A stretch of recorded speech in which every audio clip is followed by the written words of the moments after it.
work I presented today is based on my doctoral thesis. So I graduated from Tokyo University on 2013, and after that I worked as a lecturer in Beijing Forest University. So generally, what I'm talking about is how to protect the wooden heritage. Here we can see this building group we called Shenyang Imperial City. So the topic is the volume of large-size wooden parts in historical timber frame buildings of China. So I list some of the data I collected from the city government that now in China we have over 600 building sites which are built by wooden structure. But there are lots of data we need to calculate the total wood volume. So I am thinking how to establish an efficient way to estimate the whole wood volume of China. So I made the experiment. It's a case study in Shenyang Imperial City. Shenyang Imperial City was built around 1400 years. And it was built by 67 single wooden buildings. Here is the list. And the study area was located in northeast China. Here we can see the red circle here. It's the last dynasty of China. It's called the Qing dynasty, which is the minority race of Chinese. Here is the plan of all the buildings. Here is the entrance building of Shenyang Imperial Palace. The four characters called Shenyang Gugong, which in English we call it Shenyang Imperial Palace. Here I comes to the data collection part. The main blueprint was created by Tianjin University, which is a university focused on the ancient wood structure part major. But the data was created around 30 years ago. So I have adopted if this is accuracy enough for my work. So I make a simple testify of this. I measured the length of each building's column, and I measured the diameter of each column. So I compare with these two data. Here is some blueprints which I take the photo before, and this is the plan of the building and the facade and the section of the building. So if I have this data, I can measure only on these blueprints and plus the scale, I can get my own data. So the large size parts here, I mean four main parts. These four main parts is very important in Chinese ancient wooden buildings. They called column, beam, and purlin and tie beam. These four parts here. And on the right part is the plan, facade, and section, which I created.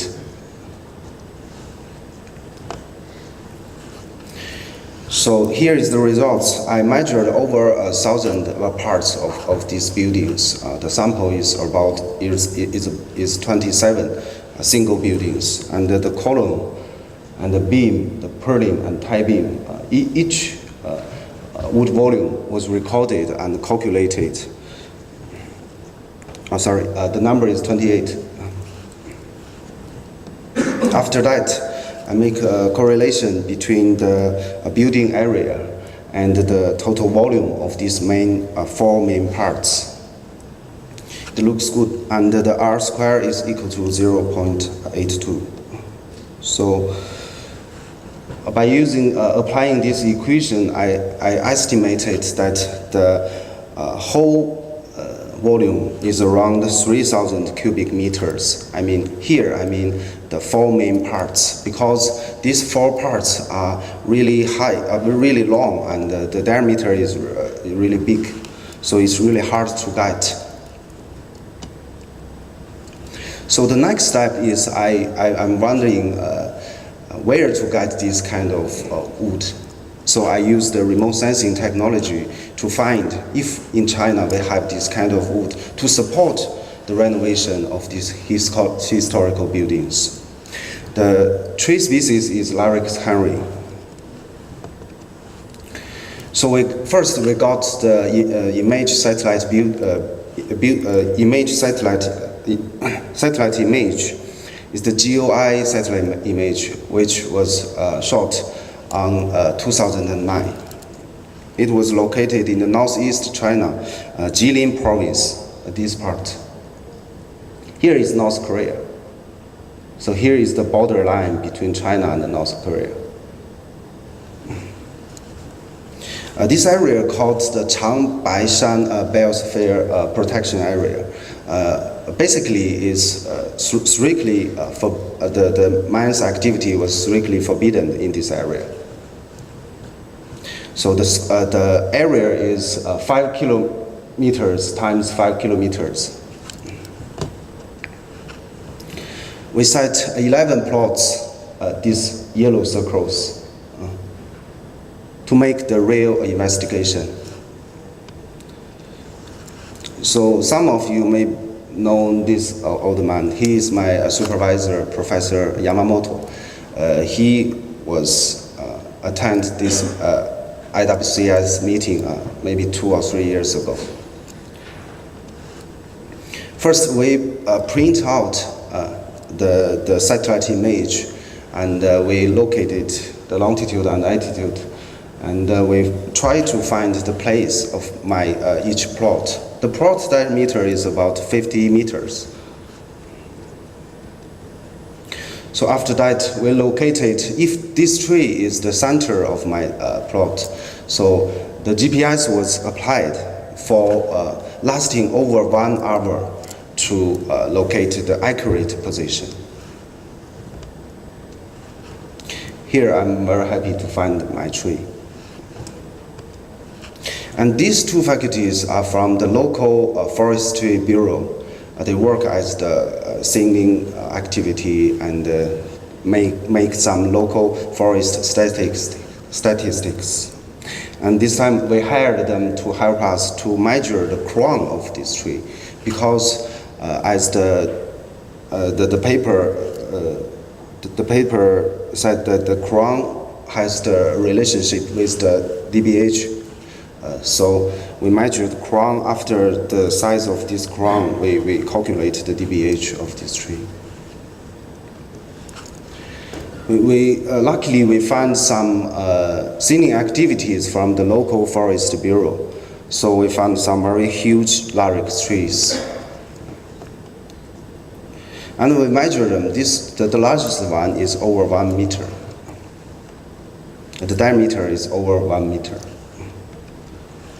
But sometimes we have to facing the road is not work so well, so we rent the small SUV to make our investigation. But sometimes we have to walk in my plot area.